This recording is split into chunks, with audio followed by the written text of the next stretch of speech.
What's up, guys? This is Dave from The Disorderly. I'm joined once again by the illustrious Mr. Andrew Volpe. He's back again. We're back again to jump into our series of reading books and then watching their poorly adapted film versions come to life before our eyes.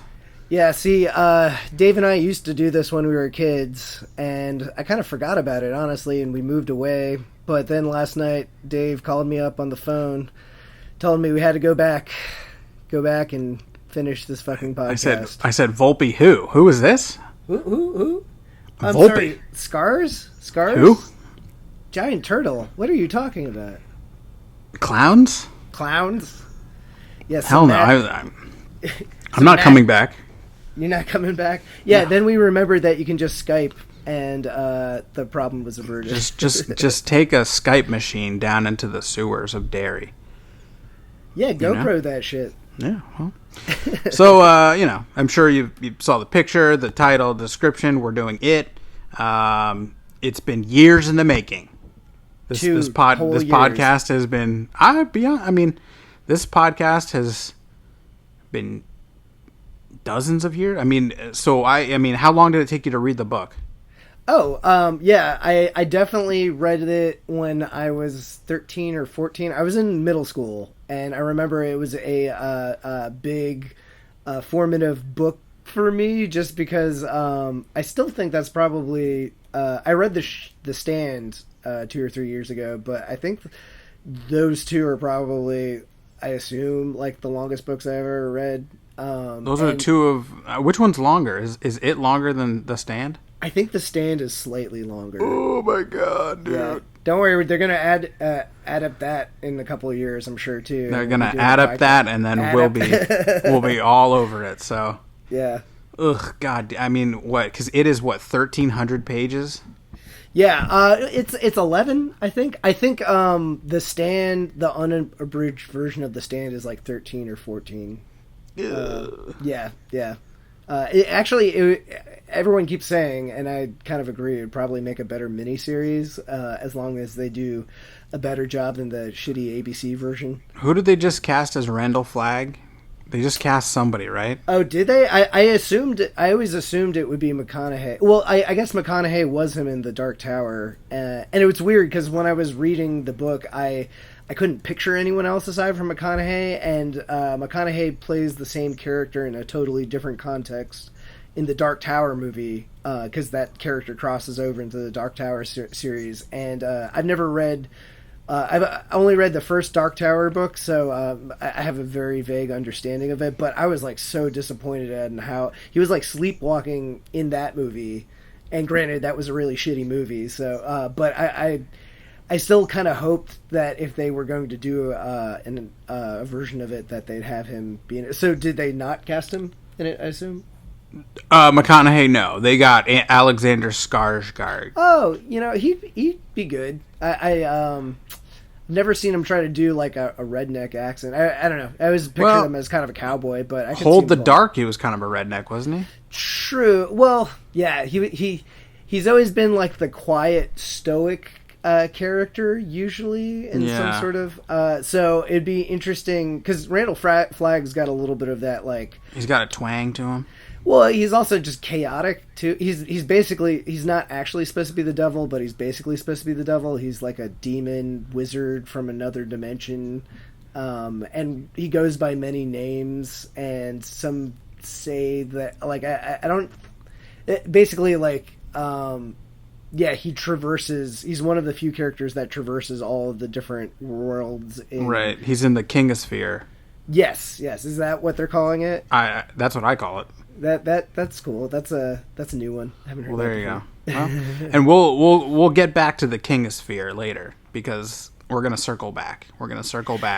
Dave was like getting his notes in order before. Like I feel like my notes are basically just rantings in a email draft on Gmail. You know what I mean? Like Henry Bowers, blowjob, Woods. It's just like.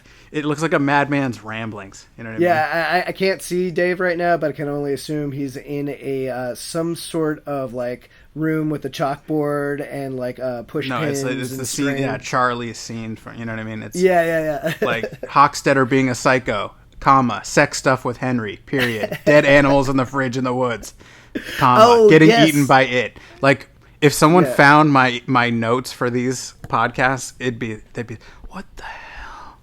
Wouldn't it be great if it's like if somebody found that, especially if it was like a universe where the book It didn't exist? No, exactly. You're just getting all Eddie's leper was more sexual than Pills. The sewer orgy. You know what I mean? Like I've got just things that I just wrote down quickly here. But yeah, circling back, if this is your first one with us, basically we sometimes years apart, we'll read a book, we'll watch the movie it's based on, we'll try our best to remember what the hell happened in the book and what the hell happened in the movie and what things were similar, what things were different, what did we like, what didn't we like, and I'm sorry to everyone that, loved the Meg book. If you loved the Meg book, our podcast was taken down by the complete assholes at, Legendary or Lionsgate or one of them. Basically just copyright struck our hour-long podcast about just talking about a book and a movie. We have no footage. It was it's insane. Probably technically promotion for the movie, I would imagine. I hope YouTube is happy for the landscape they've created. So we do apologize if that was one you had your heart set on. But it exists out there in the Andals. You know what I mean? But yeah, I don't know. So the first, I don't know. After seeing all the movies, I don't know how you feel, but did you do the old 90s miniseries? No, so too? I mean, but I've watched it like within the last couple of years. So I feel like I was like, oh yeah, I kind of remember it. You know what I mean? Like that. It's like is that my favorite version after these? You know what I mean? I don't know. Like it's the most weirdly complete in my mind. Yeah. But I own that version, my friend. Oh really? I own it. You know what I mean? It's in my DVD stack. I don't know if the kids still have these, but you know what I mean? It's in my giant binder of horrible DVDs. Oh man, I always remembered that being like, when you went to like Hollywood Video when you were a kid and they still had VHSs and like, Scarface and the really long movies would be 2 VHSs long. Oh yeah. Wasn't that like 2 or 3 VHSs long? Like, I think it was 2, and every time I would go to Blockbuster, I would just see the cover. Yeah. And be like, holy shit, someday, man. Someday we're going to see it. You know what I mean? And then I turned like 8 or something. You know what I mean? Yeah, it was. That is true. That like both the book and the movie cover was kind of like one of those things. You could kill someone with either. Yeah, even in all the different versions. Like I think most of the book covers are almost always just the Pennywise looking through the sewer grate, and it's such a compelling image. Say what you will. Like my whole thing with. Especially looking back on it now that I'm like older, like I still think the imagery of the series, both the book and all of the movie iterations, is like you can't argue that it's not kind of compelling. Just the creepy clown in a sewer drain, and that has always kind of like made me, I guess, not mind that a lot of it doesn't make sense. You know what I mean? Like, there's like tons of like logical gaps, and why is Pennywise everything? So much of the book is coke-fueled Stephen King ramblings. This is the height of his cocaine use, right? Yeah. Have we talked about this? Have we tried to figure out kind of like where does the X and Y intersect at his coke versus his his quality of writing, Well, yeah, he was also, I always remember, because in his book, he said, I think his high point was around whenever he wrote Cujo, which I think was kind of close to this, because he was saying, I don't remember writing Cujo, it just, I looked on my desk one day and I had a book, and it was a good book, but I definitely don't remember writing that. And, Jesus. Yeah. Yeah, I remember him. He would just drink like 12 packs, like like every 4 hours or something, right? Dude, I always imagined I don't know if he got sober by the time he directed Maximum Overdrive, because that was a whole thing too, because he accidentally ended up blinding the director's photography of that. I think we've talked about this, where we're hoping that guy's still getting checks. Yeah, but like I was thinking the other day, I was like, oh man, I wonder if he was like, if he was in the pits of his alcoholism then too, because that would have just been on top of all the other calamities, just dealing with big, fucked up personalities and everything like that, and just unbridled ego and everything like that. Like I don't know, I could see him really being dark times for him in those days, which once again explains, like, you can tell the whole story is just like, that's one of the things I loved about the book, is just how fucking dark certain parts of it are. And I thought they did an okay job of translating it to these movies. Like, I'm still not like, I liked the last one. I wasn't like, I don't think I've never thought like either of these movies are like unbridled successes, but I do like the versions that they give in certain things. Like, there are certain things that I wish that they put in, but I still think it does a pretty okay job of paying homage to the book and everything. I think it was pretty tough to adapt. You know what I mean? Yeah, it's almost impossible. It's so, like, it's pretty wide ranging. There's a lot of weird stuff. There's child murder. There's child sex. You know what I mean? Like, it's not the easiest thing to tackle. You know what I mean?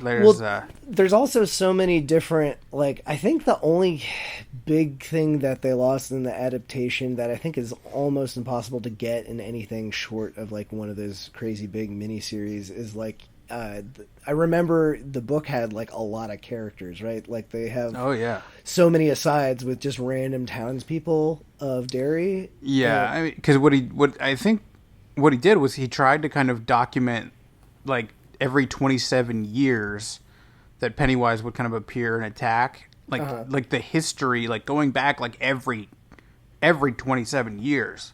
Yeah. You know what I mean? And talking to, when Mike goes and he talks to like the old man, and was he talking about going to the whorehouse? Was that the old man? And he's like, he's like the lumberjack whorehouse. Remember that whole thing? Oh man, no, that part's not ringing a bell. No, I mean, there's graphic details in like what the room of a woman who is basically working around the clock. Oh wow. You know what I mean? And how practically do you deal with the issues that arise working in that industry? You know what I mean? Like, I was like, man, all right, like, let's just. Do we need to go there? Yeah, and the funny I don't thing need is, to know, man. Well, it's funny because it's all just color. Like, it's not like it serves like a plot mechanic or anything like that. It's just, I don't need to know how the inner workings of an 18th century whorehouse, man. Right. You know what I mean? Let's keep it rocking. You know what I mean? But yeah. So the thing I always go back to is, like, when I first tried reading the book when I was a kid, like, it took me a bunch of tries because I just had the hardest time getting through the first 100 pages because they were just so morose. And aside from the very grisly, brutal murder that they describe in vivid detail in the beginning, on top of that, right before Stan kills himself, like, there's like 20 to 30 pages just dedicated to his wife kind of like complaining about their shitty marriage. Like, it's like, it's not just like horrible like child murder stuff. It's just like everyone's depressed and like sucks, and like, all the characters in the book as adults, they're all like wildly successful and all of them are miserable across the board. And that was like my first window into like, oh man, like maybe being an adult fucking sucks. I don't know, man. Like, I always hate when I see these things where, like, I remember like I think it was Mike is the only one who's not really like, I think, doesn't he have he has a line, he's like, does anyone here make less than $100,000? And like no one was like, you know what I mean? And I was like, this is 1980 when this came out, and these are adults in their like mid to early 30s, right? something like that. Like maybe kind of closer to 40. But I was like, oh my God, like to imagine that, like as you know, as a like in our early 30s here in 2019. Oh yeah, I'm like, especially oh like my God, being closer to the ages of the adults than the children now. For like sure. You kind of get so much perspective. One of the things that blows my mind, you know, just in terms of like, oh man, things have changed kind of thing, is like Richie isn't a comedian in the book. He's a fucking like shock jock or like a radio personality. And he's a radio personality. I mean, I guess he's supposed to kind of be Howard Stern, but just the idea of any shock jock making that much money. Dude, they make an incredible amount of money. They make way more than I would think. You know what I mean? It's like if you can get the job, I think it can be lucrative. But yeah, it's just so hard to be like. How much does Elliot make?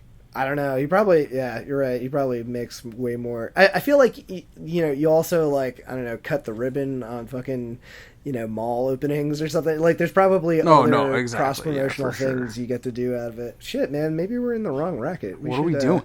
Dude, come on. Well, all I hear is podcasting is the future. Terrestrial radio is dead. I know. We got to go back up and let's go to radio school. We're gonna go to the morning zoo. So one of us has to be the animal, so we can be. I want to be Boomer. You can be the nudge. I love it. Let's do it. But yeah, you know, just getting into some of the differences. Like, you know, we kind of talked about it. You know, Eddie. You know, as a limo driver, kind of owns like a one man car service kind of a thing, and then they pivoted him into like the Ben Stiller's character from Along Came Polly, where he's like a risk assessment guy or some shit. You know, right.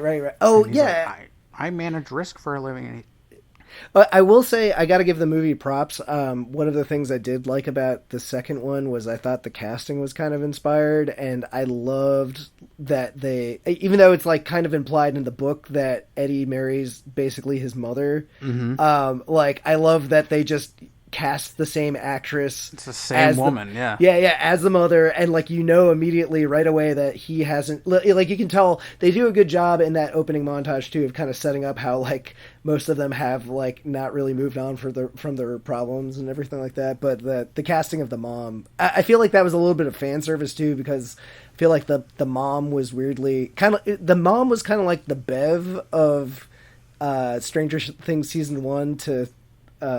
Like I feel like a lot of people are like calling out the mom after the first It came out, so no, go for it.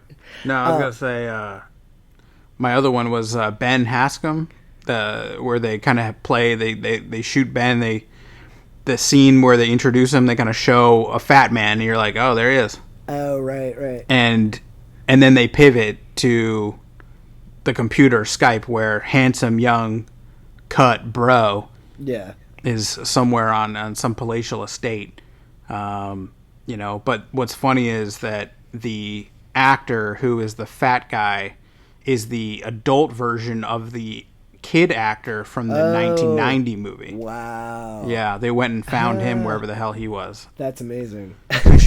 Could you be a fat guy for us for 2 seconds? I'll do anything.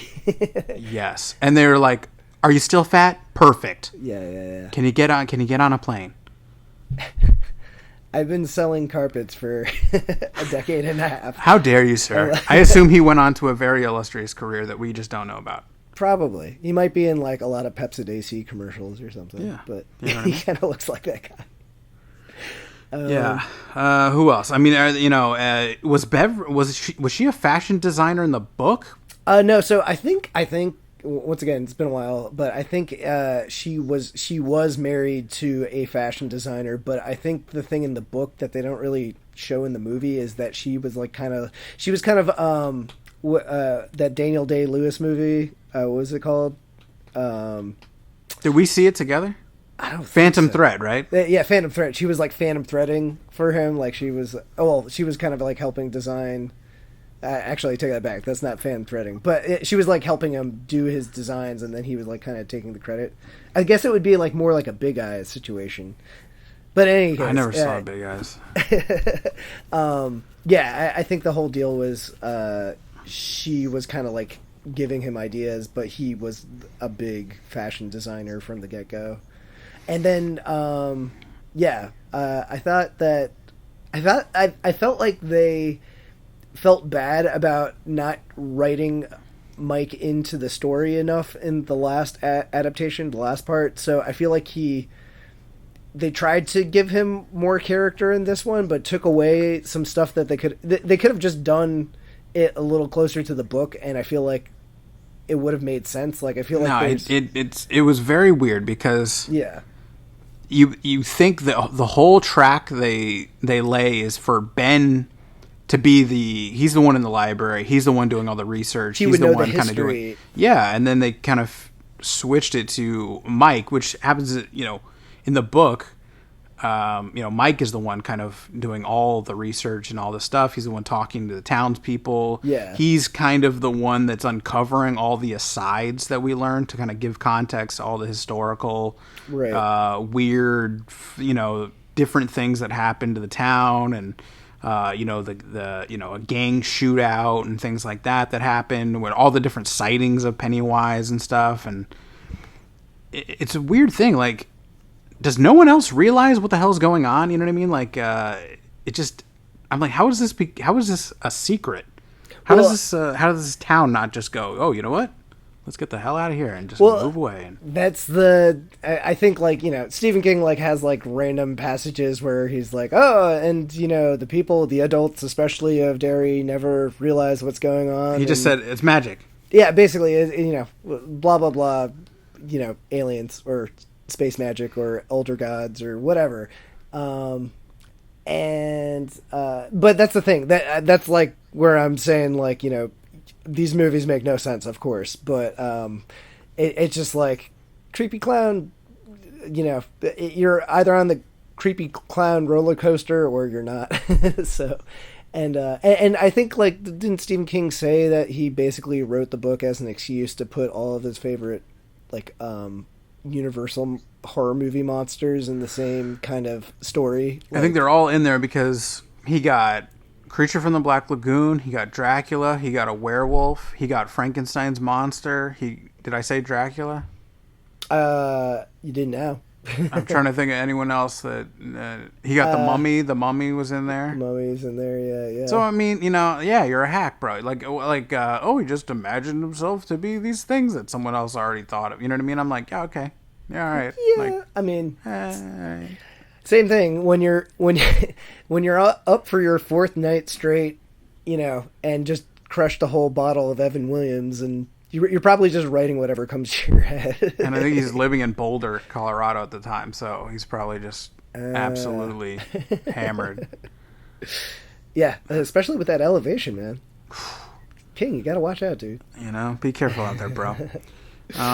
But yeah, going back to Mike a little bit, they just don't really kind of explore, like, I think the first one does with Bowers and stuff like that, but I don't know the whole, getting into the plot with Mike, they kind of totally changed his adult entire arc, you know what I mean, where, with the ritual of Chud and everything, and the book kind of has him being attacked by Bowers, being hospitalized, being very near death, right? Back in the library and things like that. He doesn't join them in the sewers. He's a nurse is trying to kill him. You remember that? Remember the nurse that gets possessed? I forgot about that part. Oh shit, bro! That was in the book. That's in the book. So a nurse, like, gets possessed by Pennywise, and he's trying to fend off. It was either in the movie or in the book. I remember this somewhere. No, it sounds like something that would be in the book. And then, and so he's just like, they're like sending him power vibes to heal and all this nonsense. You know what I mean? But he doesn't really lead the ritual. He doesn't go down into the sewers. Oh yeah, I feel like all of that in this movie adaptation was an attempt to work Mike into the plot more, because he wasn't really in the plot enough of the last one, I feel like. Yeah. And because of that, it just all made less sense. Like, no. Yeah, they just hack and slash this thing to death, where they were like, all these kind of weird auxiliary characters that are kind of like in relationships with the losers. They just get rid of the husband, the abusive husband, Beverly's the actress wife and everything. Right, the actor, Bill's actress wife, Audra. They're like, just cut that she's in the movie for 2 seconds. I mean, honestly, I can understand them cutting that character for time. Sure, yeah. But then they go and have like a 5-minute cameo with Peter Bogdanovich, which I kind of enjoyed for its randomness. But also, like, if you're cutting something for time, you could probably cut. Who was Bogdanovich? He's the director. He was the guy that's like, you got those pages for me, Bill? Like randomly. Well, like, what was he? Where do I know him from? He's the guy that did The Last Picture Show and a few other like 70s movies. I think he did They Shoot Horses, Don't They?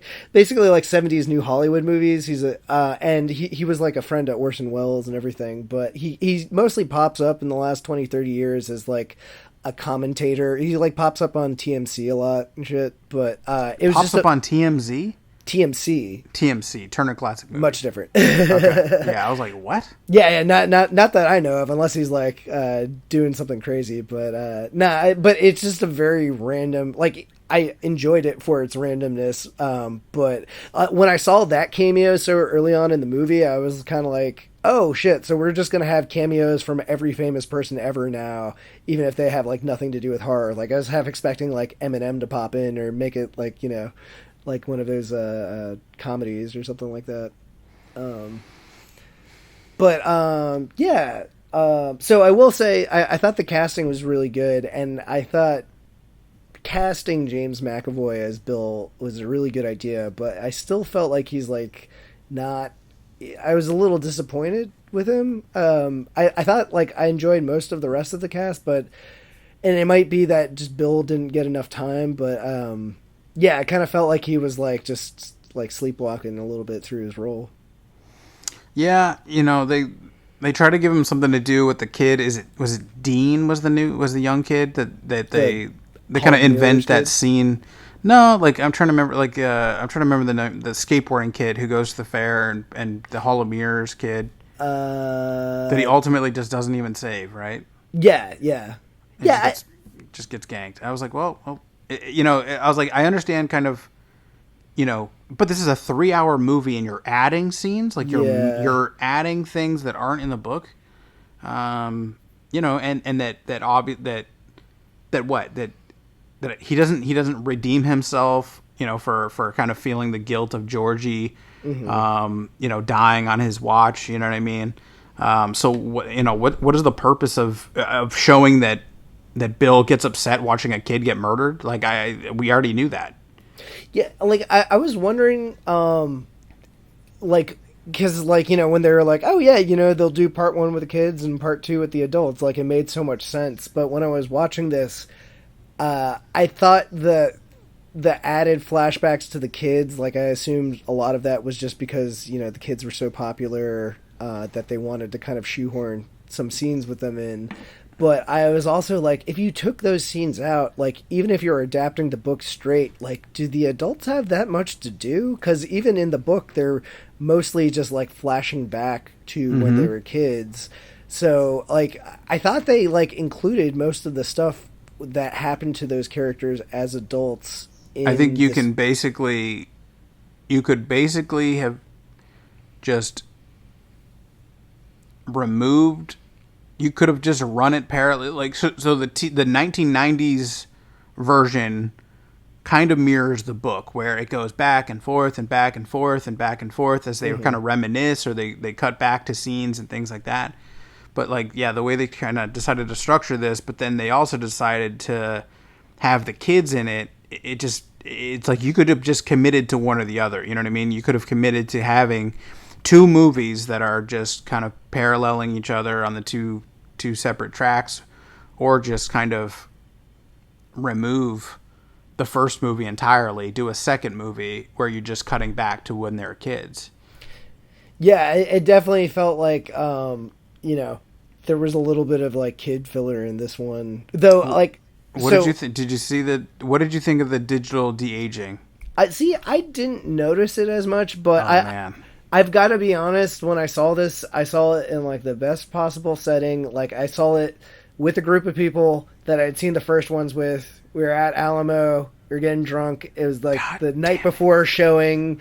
All the audience was hyped for it, you know. And honestly, like, same thing, I had lowered expectations from the last one, so I was like, I enjoyed it, and I hadn't rewatched the last one previously, so honestly, I didn't mind seeing the kids because I was like, oh, hey, this is almost like having. We're all back together again. Yeah, yeah, you know, all my friends. But it is funny. Like I definitely did notice, like the kid that plays Ben. It looks like he's like already starting to lose some weight and like grow a lot. And yeah, I didn't think he was the most noticeable. The ones that are noticeable to me were Eddie Finn and Wolfhard. Richie. Oh yeah. Finn. They were like, definitely... "Here, Finn, put this wig on, and then we're gonna take your voice down or raise the pitch." But Eddie was pretty bad too.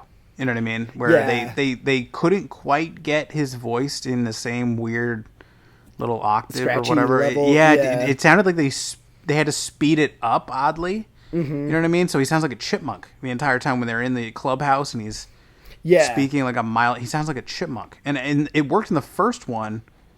But that was probably how his voice was. Yeah, exactly. Like, but in the second one, it just seemed weird, man.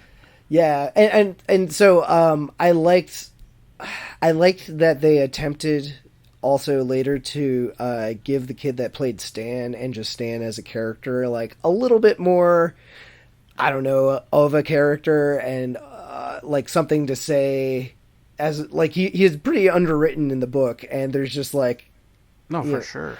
But so I liked that there was the attempt to do that, and I feel like it was like also mostly for that actor, but all of his stuff. A lot of his stuff feels very shoehorned in. Well, because the whole bar mitzvah scene was made, right? I don't remember that. Yeah, that was definitely not in the book. And then the whole kind of like ending scene with the letters and all that. That's not. Yeah. The ending scene was the closest to the one that I was okay with, because like I liked, once again, on paper, if you told me like, okay, they're going to try to have him wrap it up, I could see that working. I just didn't really like it in the context of the movie. Like it felt a little too sappy and sentimental, especially for such a dark movie. But yeah, like and then I thought the scene with his head, like I liked the fake out of, you know, the fridge opens and you think it's going to be Pennywise doing that thing again, and it's actually Stan. Like that's kind of cool. But I am pretty sick of people doing homage to the Thing at this point. Are you done? I mean, they went pretty hard. Where he even like says the same line. You know? But it's also like I've seen like 3 other homages to that scene, and it is one of the best scenes in horror. But I'm like, I feel like it's like, okay, we've all bowed down to Carpenter. I think they did it with the dog too. Where the dog is like, you know, behind the first door. Yeah. He's a little Pomeranian, and then he morphs into kind of like the crazy mutated, deformed dog. It looks exactly like the dog in the Thing too. Yeah, totally. So, I don't know. Did you because I kind of had like mixed feelings on it, but I did kind of like the creature designs of a lot of the things in this one. I don't know. Yeah, I was going to ask you. I have... which giant, goofy CGI monster did you like the best? Did you like the giant floppy tits, or did you like Paul Bunyan? I did I liked Paul, but I like the Paul Bunyan thing when that scene came on. Like, I actually did remember that being in the book. Yeah, and then I wonder. I was like, oh shit! I hope they do it with a Paul Bunyan. Well, scene. I was like, when I was watching the scene, I was like, no, they're not doing the fucking Paul Bunyan scene. And then it actually kind of like it made me jump, and the Paul Bunyan. Once again, it's stupid in concept, but it actually looked okay. Like, I didn't mind it for all of its ridiculousness. Did you not a fan? I don't know, man. I was like, I'm glad they kind of did something, but I think the old lady scene was kind of. The problem is I'd seen it so many times in the trailers and stuff that it was completely ruined for me, and that would have been probably one of the better. It was weird. I don't know how your theater went, but it got laughs. Oh yeah, in my theater, everyone's just laughing the entire time when they see the woman. Like, I'm horrified by that process because you know what it reminds me of? It reminds me of the scene in The Witch. Yeah. When she's like running through the woods and she's kind of like, and when she's old and naked later. Yeah. That in the creepy like background, like I'm getting chills just thinking about it. But her in the background, like scuttling around nude in the kitchen with the lights turned off creeped me the hell out, and Yeah. it just got laughs. There was like a ton of teenagers in my theater, and they were just cackling hysterically. And I was like, well, that couldn't have been probably the way he planned it. And I kept wondering, there were other scenes, like, I wonder, did they kind of add some comedy to kind of salvage some things? Because, you know, like when Eddie goes to pick up his prescription and he goes down into the, you know, the bunker part, and then the leper is throwing up on him, and they put in Dolly Parton. Like the fucking the Deadpool song for like half a second. And I was like, wow, dude. I hate it. But so weird choice. They did that shit in the first one, too, because they have the random cutaway to the New Kids on the Block where they play a needle drop for a half a second when they're in Ben's room or something, and like he closes the door and it's a New Kids on the Block poster, and it just does a really close punch into the poster, and they play like a half a second of a song, and then they punch out, and like it was weird in that one, and yeah, I agree. It seemed like they maybe had a scene that they were trying to make spooky, and it didn't work. It seemed that scene definitely seemed very Evil Dead-ish, but honestly, I don't like that leper. The leper was probably one of my lesser. Like one of the monsters I liked less, including in the last one, because it just looks. Yeah. It looks too like shitty Evil Dead, and I love Evil Dead, but you know. Yeah, no, it's weird, and that's kind of another one of the differences is that, in the book, it's much more like sexually provocative towards Eddie, where it's like trying to blow him and things like that, right? Remember that? And then in the movie version, they kind of tone that down, where he's trying to get him to take drugs or something. He's trying to push pills on him or something, right? Yeah, I think he's like mocking him. Like I think the whatever it is, the leper tells him it's a placebo or something like that. But it's like one of those things where like it seems cool. Like I thought it was creepy. Like I think they have a shot where it's like the leper's holding a pill up in front of the camera in the foreground, and the leper himself is out of focus. Because was it a pill he dropped or something, and he's like looking down, and the leper picks it up and tries to give it back to him or something? Yeah. And I was like, okay, this is super creepy. And then as soon as they show the leper, and the leper starts chasing him around like it's a fucking deadite or something, I was like, oh no, now it's like, you know, and it's funny too, because it's like I think they leaned a little bit more into the gross out end of the spectrum of the horror in this one, and it makes sense. Like I you know, like there's so much of the stuff that could be gross outy, but like I don't know. You could go the other direction, and like you could make it like really just try to build up the tension and the dread, and kind of like my one of my big beefs with both of these adaptations is like there's some parts of it that are fucking fantastic, but I feel like they go so hard on the sound cues sometimes that it like really like it's like trying way too hard to be like, this is scary, and it sucks because just the images on their own would be creepy, but like sometimes, you know, the same thing, it feels like you're watching a trailer. Like you gotta have that like, you know, rising bass note in the background like all the time. And I mean I think the best, one of the best scenes that is not in the book, and they just kind of made it, was the little girl scene at the baseball game under the bleachers, and that is basically like shot for shot, not shot for shot, but like hit for hit, you know, like just recreating the Georgie scene. You know what I mean? Of creating kind of like a sad, vulnerable Pennywise. And then the girl or Georgie is kind of feeling bad for it, and it kind of enamors himself with the child by kind of becoming vulnerable, and then for a huge kind of payoff where there's a huge like, you know, bite again. You know what I mean? Yeah. But that was great. You know, takes a nice long pause before the kill comes, and it's a character that you like and care about from immediately, and Pennywise. Like there's something about Pennywise, like you can almost understand, like, you know, something terrible is going to happen, but like Pennywise even has a weird way of throwing you off too. I don't know. Like it would be nice if the story had time to breathe and have more moments like that, but I never had any expectation for that because I think the book isn't like that a lot of times. Like, the book has a lot of stuff in it, but there's a lot of times where it's just kind of off the wall, kind of loud, scary stuff. Well, no, yeah, it's like, I think it's, I was disappointed that they didn't really dive into the cosmic craziness. Oh, me too. Yeah. At the same time, I don't even know how you begin to try to, like, well, you could, like, if you added like an extra half an hour. If Stephen King had taught a like dissertation about what he's trying to say, right, then maybe you could figure out enough of it to like try to do something. But man, I just don't know, man.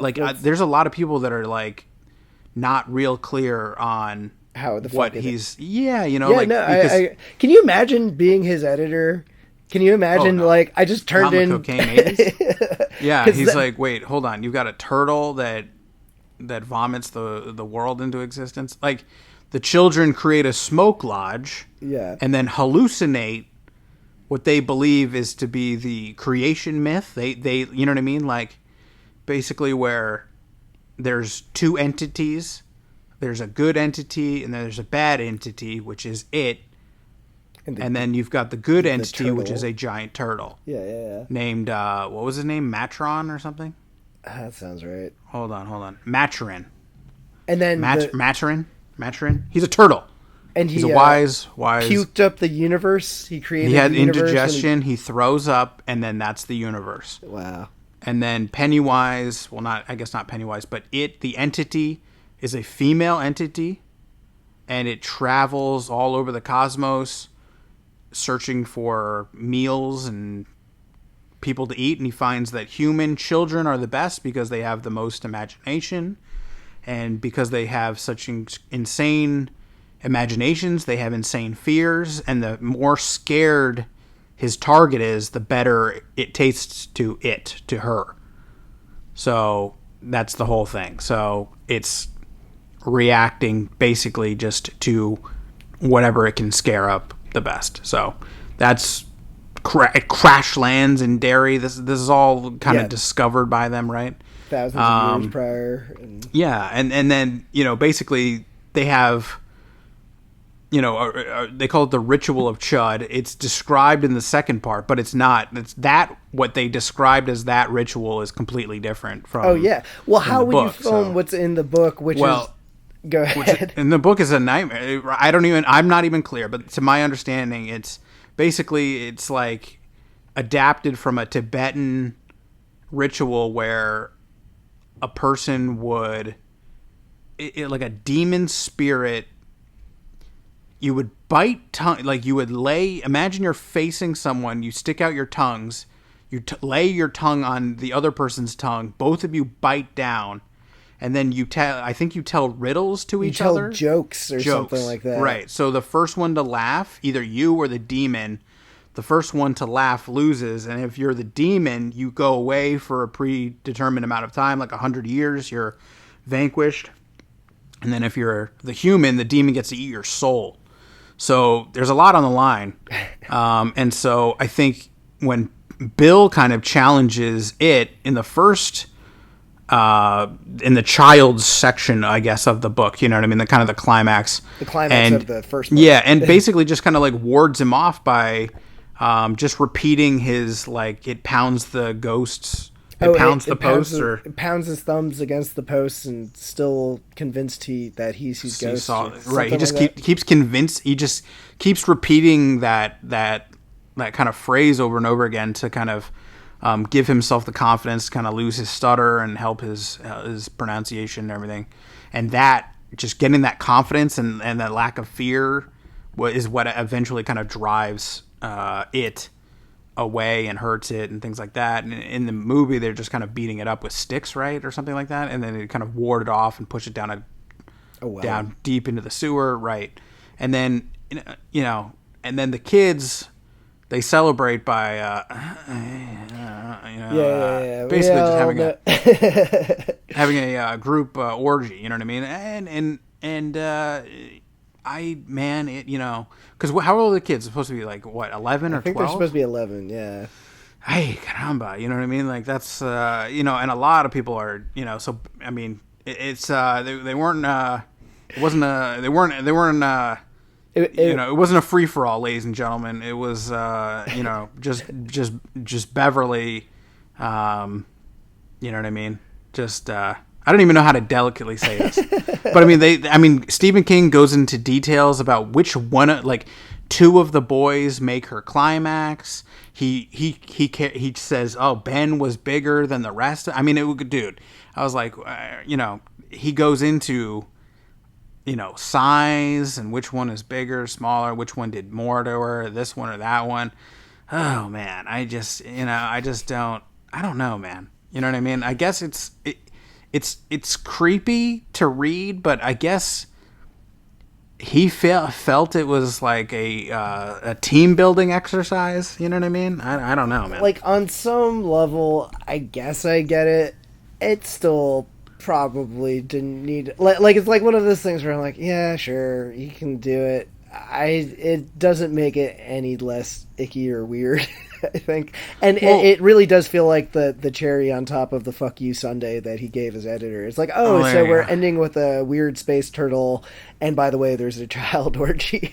Keep in mind, this isn't, like, the book, all this insane nonsense is kind of coming at the end. So you've invested God knows how many hours. You've read 900 pages. You're on your last 100 pages, and you're being told that it is a giant alien weird spider monster. That's the shittiest part, is they built this monster up for 1,000 pages, and then, just like they comment on in the movie, and I think in the book, like, for the ending, he really can't think of anything, so he's just like, it's a giant spider. Like I had a friend, she was telling me that, like, she saw the 1990 adaptation of it when she was, like, younger, and she was like, that ending sucked so badly. I'm going to go read the book now because the ending's got to be better in the book. And she read the whole book, and it's like, nope, it's the same shitty ending in the book. Yeah, to their credit. I mean, so, Andy Muschietti, like, he basically was like, well, let's make him a half spider this time. That's got to be better than, why don't we have a clown spider? That makes more sense. I mean, honestly, like, they could have gotten more creative with it, but it was an okay media. Because the other thing is, like, they clearly didn't want to lose the iconography of Pennywise. Like, it had to be a clown something. No, yeah. But, so, like, I wasn't, like, blown over the moon by it, but I thought they did it. And, it was an okay, somewhat satisfying ending. Though I thought the end, how they defeat him, just like in all of these adaptations. The book is just as lame, where it's like, the power of love. Yeah. Here we go, Care Bears. It really is just like whenever, especially in a Stephen King story, whenever anyone joins hands and whatever, that's just like... Stand in a circle, everyone. Yeah, that our powers of goodwill will defeat this. Just keep chanting. Yeah. Just keep chanting. Yeah. Yeah. No. It's a whole weird sequence. Where he's like, why would I'm trying to figure out. They kind of abandon, like, the editing is weird. Where they split off the groups. Where Ben is being buried alive, Beverly's being drowned in the pool of fake blood inside the bathroom stall. And then you've got the two comedians. You got friggin' Bill Hader and the other guy who doesn't. I'm trying to remember. The elder Richie, and they're just or the elder Eddie. And, James Rhinestone. Right, and they kind of go back to the scene in the first movie with the three doors. Right. And did you notice, like, one of the doors was in the first movie? It's like her top half. It's like a dead girl. And then the second movie, it's her bottom half that walks out. I totally did not know that. Yeah. That's kind of fun. And but at this point, I was like, is there just too much comedy in this movie? Like, is there too many, like, little... Yeah, they laid... I feel like they threw in more laughs because they needed to, like, change up the tone. Because most of the movie is just people, like... And, book's not too different, but it has more breathing room to space it out. But it is basically people running from one scary situation to another. And I feel like you need something not just to break the tension, but to punctuate it, just like as a palate cleanser. So they're like, I don't know, throw in some comedy. Also, they know this movie. They're trying to market this movie all over the world, so they need it to be like crowd pleasing in a popcorn flick kind of way. So what do? You throw in more comedy, and some of it works. Like I think Bill Hader is really funny, but like you can tell it's just him kind of going off the cuff, and or the other poor guy just couldn't kind of hang comedy wise. Yeah, and it just seemed a little weird and forced to me. You know, oh fuck you, man. Oh, yeah, that's all he just says. You know, Bill Hader just says a line, and then his bit is just getting like mad, like in saying "fuck you." Like I was like, it's not really comedy. You know what I mean? He's just saying, he's just reacting, and he's not even he's reacting like a dude in a bar. You know what I mean? Yeah. But like he doesn't have a rebuttal. You know, it's just him get mad, and then the whole Richie is gay for anything. I was like, whoa, yeah, a weird little turn. I thought, once again, I like the attempt. It's Bert and Ernie all over again, man. Yeah, like it felt a little like that came out of nowhere. Like I didn't mind it, especially if they had set it up more, and I thought it like might have tied in okay to the opening where the gay guy gets beaten to death, but it really did kind of feel like they tacked it on a little bit. I didn't mind it, but like everything, it was like, whoa, that happened kind of fast, and I didn't know that I was supposed to start feeling like remorse for a character. I don't know. Yeah, it just feels like he loves it. Like I was like, and then the flashback scene in the arcade. You know what I mean? Where it kind of like, did they nail it? You know what I mean? Like, did the kid's gaydar like go off? And he's like, hey man, whoa, easy. And then Bowers shoves him out, and then he goes and sulks. Yeah, about being gay, and then he gets attacked by clowns and stuff. You know, like same thing. If that scene was in the first movie, I wouldn't have minded it because they would have set it up. Set it up a little bit. Yeah. But like it's and that's kind of the problem with the children flashbacks in general is it's kind of like like, oh hey, did we not tell you about this little side quest that we went on in between movies? Like and narratively it's kind of weird whenever you're suddenly like, hey, let me tell you this little short story that I never told you about. But I also was wondering, like, when I was watching this movie, like, I've always assumed that they were going to come out with a supercut, and I thought I heard something recently that, like, they're working on, I'm sure for next year or 2 years from now, like, to milk more money from this thing, like they're going to come out with the whole 5-hour cut with everything cut together. And I was wondering if certain things that did not work in this would be fixed by just having it in one supersized version that would theoretically be the closest version to the original. But I'm still curious how it would work, because to try to intercut it similar to the book. Yeah, and also it would be really heavy on the kids, because, really the story is almost like 3/4 the kids, since they are also a big part of this one. So I feel like if you interwove the adults' narrative with them, like you kind of like lose track of the adults, unless there's like another hour of footage that they didn't film or they're going to film for it or something. But, I am kind of curious, because I would totally go see a super cut of that, but I wonder how, like, let me know how it is. Well, I wonder how they would like market that too, because like having movies that long is like prohibitively expensive and all this other shit too. So people don't go see them. Yeah. Maybe that's like how long was the Goldfinch? Oh, I don't know.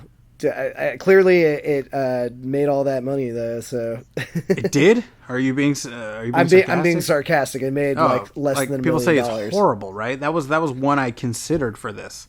Was it super long? Yeah, the book is super long. I remember I bought that book for my mom for a Mother's Day gift or a birthday, but I had no idea like the book had dark subject matter or anything like that. Yeah. Well, if your mom's into it, your mom's pretty edgy. Yeah, we can get her on the podcast. Bring in Miss Volpe, Volpe Book Club. There you go. Well, do you have any? People are hypothesizing Circling all the way back to the Steveverse. What did I call it? The Kingiverse? The Steven Dome, the King of Dome. The Thunder Steve. Thunder Steve.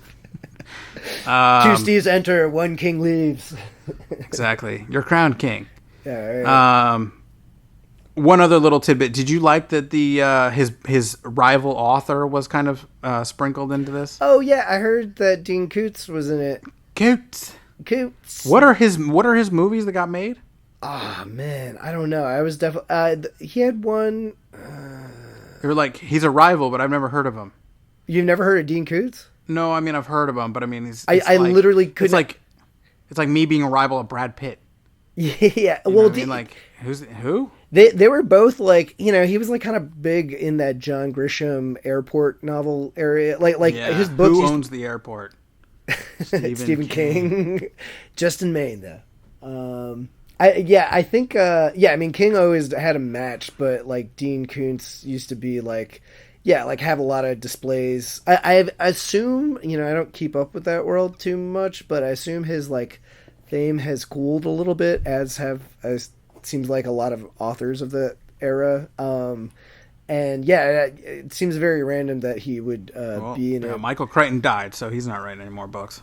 Yeah, I mean, stop. Yeah, he said one too many cross words to Mr. King, and he had Pennywise take care. Well, there you go. Well, so the what's interesting is there's the Kingiverse, and people, did you get into the Dreamcatcher? Did you ever read Dreamcatcher? You ever see the movie or anything? Do you know this whole connection? Yeah, like I know it takes place in the same town, in the same universe. I read the half of Dreamcatcher when it came out. I think I read half Dreamcatcher too on my Kindle. It doesn't really have anything. It feels so arbitrary. It's like, I think Stephen King was like, well, I have this whole other universe that I don't use. Sure, let's and I think Insomnia is set in there, though I've never read it. But do you know about the whole sign where it's like a message left by the losers that they find, and then at the bottom it says Pennywise lives? Oh, really? Yeah. So a lot of and then man, I'm trying to think of what the other one is. I think in Tommy Knockers, there's another reference to Pennywise where someone hallucinates and sees a clown, basically Pennywise underneath the sewer with the red balloons. Okay. So there's a lot of like, he's kind of sprinkled it out there that like maybe, Pennywise isn't really dead, isn't really gone, or maybe he can like traverse universes. Yeah, well, like in the book they have the whole thing where it is like a female that's laid all these eggs, right? You know what I mean? And that Ben is trying to like squash all the eggs, but who the hell knows, man? Yeah, you know what I mean? All it takes is one wild little Pennywise running around. You know what I mean? Golden sequel opportunity. Did you ever see? Did you ever see the shitty Dark Tower adaptation that they made? Oh, please. With Idris Elba? Yeah. No. Yeah. I read The Gunslinger, but I couldn't handle that's Dark the only Tower. one I've read, and I barely remember that. Yeah. But I remember him ordering a hamburger. That's literally all I remember. Well, I remember. I can relate to this. that adaptation was coming out around the same time the last part of it was coming out, and I think they were made by different studios, so they couldn't really use it stuff in it. But there's a whole section where you could tell they just needed to shoehorn some Pennywise stuff in there. So, like, Idris Elba and this kid travel to like some carnival world where it's like an abandoned carnival that says the words Pennywise on it, and they get attacked by unrelated monsters. But it's just it's funny how they everyone's trying to cash in on that clown money, man. Gotta get that clown money, as the old saying goes. Yeah. And I assume if history is any guide, Hollywood and the very intelligent people who run it will I'm sure come up with a very creative way to create more property that they can sell to us. So Stephen King, get writing, buddy. Get writing. You know what I mean? It Chapter 2. It too. Them. The Pennywising. Again. It happened again. You know what I mean? I don't know. It's well, people have thought, like, would you be interested in a elderly version of a third act, if you will. Oh, with all the where losers like versus 60. Pennywise? How old would they be? So 27. Someone do the math. Yeah, I'd say like 27 mid-60s. plus what, 11? Yeah. And then yeah. Would you be interested in seeing that? I guess not really, but and sure, shit. If you, and I really don't feel like it because I feel like Stephen King's like not interested in that shit anymore in his career. That it was written by like it's kind of like Spielberg in the '80s versus Spielberg now. Like you kind of change as a person and you get a little softer. And I think even Stephen King's gotten kind of softer. He's like kind of like started not writing as much horror anymore these days and everything like that. So I don't know. I haven't read as much of his recent stuff, but I feel like it wouldn't be as good. And I kind of even heard from people that were into The Dark Tower, even though it's like apparently phenomenal, they said like the ones he wrote after the car accident when he was older definitely weren't as good as the earlier ones. So usually that's not a good move to latter day in your career suddenly make something that like connects to your most famous works. But that being said, look forward to Dr. Sleep this October. Exactly. Like you're The Shining is probably the most unsequel. You can't possibly touch it. Leave it alone forever. Right. Don't you dare. And here we go, baby. We got Dr. Sleep that's coming. In a month or something? Yeah, I mean, assume it's sometime in October. It's coming at some point. Are you willing to read this? Oh, fuck no. I mean, maybe, probably not. I'm busy. Perfect. Maybe I can, like, listen to the audio tape. We'll talk about it. We'll talk about it. So he's going to read it for sure, he says. I'm going to read it. We'll go see it. And that'll be, the next one in our series, probably. You know what I mean? I'm not reading. I'm reading Foundation right now. Is there a movie version of that? Not to the best of my knowledge. I can't imagine there being one. Is it good? Is it? I mean, I don't know when Isaac Asimov wrote this, but I tried to explain the plot to a young girl I know, and she was like, "What? What are you talking about? Why would you read that? That sounds horrible. That sounds so boring." I was like, "Well, yeah, I'm only about I'm halfway through, so maybe the second half is better. I don't know. So we'll get back to you on that one. If they ever make a film version of Foundation by Isaac Asimov, I'm all over it. But, if it's as true as I, Robot was to the book, I'm sure it'll star fucking Ashton Kutcher and involve like a talking CGI bunny or something like that. Oh my god! Yeah. So I don't expect that one to be coming down the pipe. But yeah. I mean, Mr. Volpe, you heard him here. He's committed his time, his effort, and to the best of his ability, he'll be all over it. So if he has to read it through his cracked iPhone 4 screen, he's gonna do it. So keep an eye out for that one. But any closing final thoughts, my friend? No, I would say yeah. Okay, so even though I was a little hard on the movie, I still think I ended up more or less liking it. And I guess you could say that about this adaptation series in particular, like. 3 out of 4. I think it's good. Definitely has problems, but I still think it's better for a big studio movie. There's certainly worse things to come along. So and bring on the Stephen King adaptations. There's so much to do. Can't wait for The Stand. Oh my god, we got to start reading that one, buddy.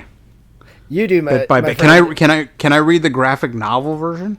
I mean, probably. You just listen to watch How YouTube. dare you? YouTube. Don't tell them I do the audiobooks. Don't tell them.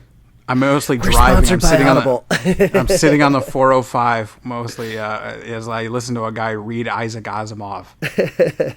Imagine my life, please. It's also a good sleep aid. Oh my god, just turn it on. It's just two politicians talking about just nonsense. It's just absolutely insane. Anyway, but keep an eye out. Dr. Sleep, Ewan McGregor, some girl.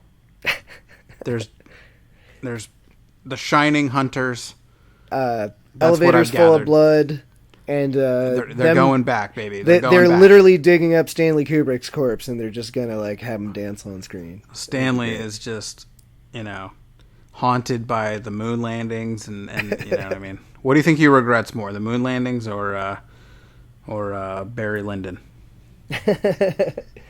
Probably having to convince the world that Tom Cruise wasn't gay for a whole movie. Right. That probably took a lot out of him. I'd like to let everyone know that those opinions are solely of Mr. Andrew Volpe and not of the Disorderly or its owners or associates or David St. Martin. So please strike that from the record. Especially you Scientologist fleet. Please, the church. I love the Church of Scientology. I think they've got Zeno a lot of is my ideas. I cannot stress this enough. Please. Oh man. Please ignore those comments from Mr. Andrew Volpe. He can be found in where are you living right now? I'm gonna just go ahead and not disclose that information. Yeah, just please don't send it. They'll find you, man. Yeah, I hear Pennywise works for. You hear helicopters over your head right now? Yeah. Oh, hold on, John Travolta's at my door. I gotta go. I just want to say I love Tom Cruise and all his works. I can't wait for Top Gun 2. Mission Impossible 8 or whatever it is. Really looking forward to all those. So, yes. Love you, Tom. Love you, Scientologists. Please don't come get us.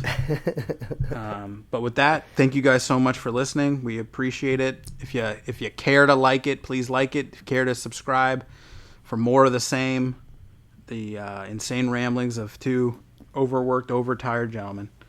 But let's, we appreciate all the support. Thank you guys so much, and we'll talk to you next time. Thanks, guys.